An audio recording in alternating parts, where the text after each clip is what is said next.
अस्सलाम वालेकुम वीवर्स, कैसे हैं। तो आज बात करते हैं इंडिया बमुकाबला इंग्लैंड तीसरे टी20 पर, जो कि इंग्लैंड ने बिल आखिर जीत ही लिया। मुझे उम्मीद नहीं थी कि इंग्लैंड ये मैच जीत सकेगा, क्योंकि वो बहुत ज़्यादा स्कोर करने में कामयाब नहीं हो सका था। लेकिन उनके बॉलर्स ने बहुत अच्छी बॉलिंग की, जिसकी वजह से इंग्लैंड ये मैच जीत ही गया।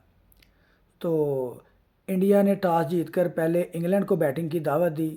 उनके जो इंग्लैंड के ओपनर थे फिल साल्ट, वो तो बहुत जल्दी आउट हो गए, लेकिन उसके बाद जोस बटलर और बेन डकट ने बहुत अच्छी बैटिंग की। स्पेशली बेन डकट ने बहुत अच्छी बैटिंग की, उन्होंने 50 प्लस स्कोर किया और 200 के स्ट्राइक रेट के साथ किया।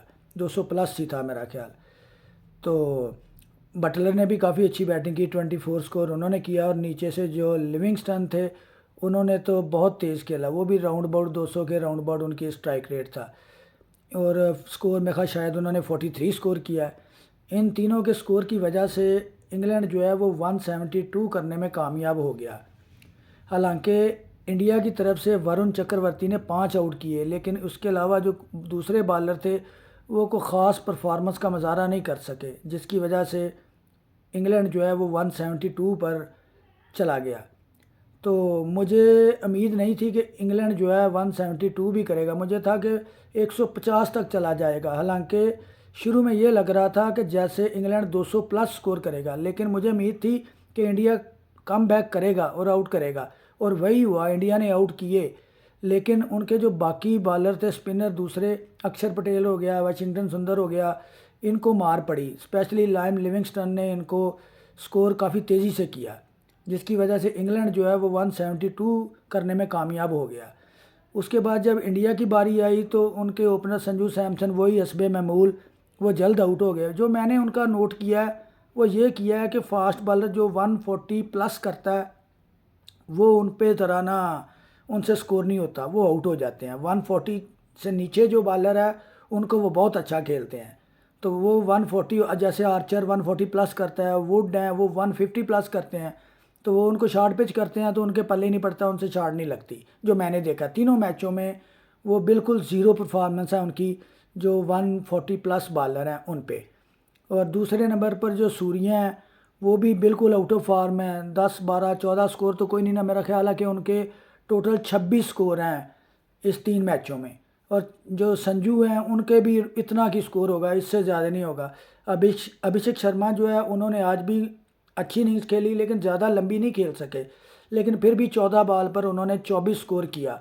लेकिन जो नीचे की बैटिंग लाइन थी इंडिया की, वो कोई इतना परफॉर्म नहीं कर सकी।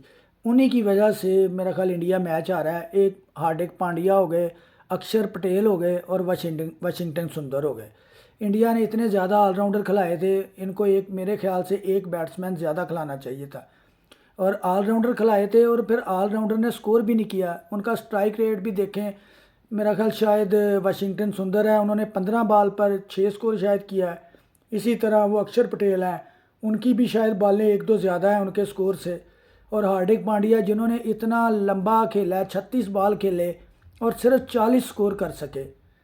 तो मेन वजह जो इंडिया के हारने की थी वो मेरा ख्याल है कि इन तीनों की ही थी। अगर ये थोड़ा सा स्ट्राइक तेज करते तो इंडिया ये जीत सकता था मैच। सिर्फ 26 स्कोर से इंडिया हारा है, और इनकी स्ट्राइक रेट देखें कितने थोड़े हैं। 36 बार बल 40, 15 बॉल पर 6, और इसी तरह अक्षर पटेल का भी शायद 7 बॉल पर 5 है शायद, या 6 है, इतना का है। तो मेरे ख्याल से ये मैच इंडिया को जीतना चाहिए था, लेकिन उन्होंने ये मैच अपने स्लो स्ट्राइक रेट की वजह से हार दिया। वरुण चक्रवर्ती ने 5 आउट किए, लेकिन फिर भी वो इंग्लैंड को 172 से नीचे आउट करने में कामयाब नहीं हो सके। मुझे उम्मीद थी कि वो 150 160 तक मैक्सिमम उनको करने देंगे, लेकिन जब 172 हुआ तब भी मुझे उम्मीद थी कि इंडिया ये मैच जीत जाएगा। लेकिन खैर, इंग्लैंड को मुबारक हो जी, बहुत बहुत कि आखिर इंग्लैंड जीतने में कामयाब हो ही गया है। अब ये है कि 2-1 से सीरीज़ चल रही है, इंडिया 2 और इंग्लैंड 1 है। अब अगले मैच में देखते हैं कि क्या बनता है। अगर तो इनका मैच 2-2 से बराबर हो जाता है तो फिर फाइनल देखने का मज़ा आएगा, लेकिन मुझे नहीं उम्मीद कि इंग्लैंड जो है वो जीतेगा। मैंने पहले भी कहा था कि मुझे इंग्लैंड की टीम वीक लग रही है, ये मेरे हिसाब से सीरीज़ 4-1 पे जाएगी। लेकिन देखते हैं कि आगे क्या बनता है। तो मिलते हैं आपसे अगली वीडियो में। तो अगर आपको वीडियो पसंद आए तो इसको लाइक, शेयर और सब्सक्राइब करते हैं। शुक्रिया।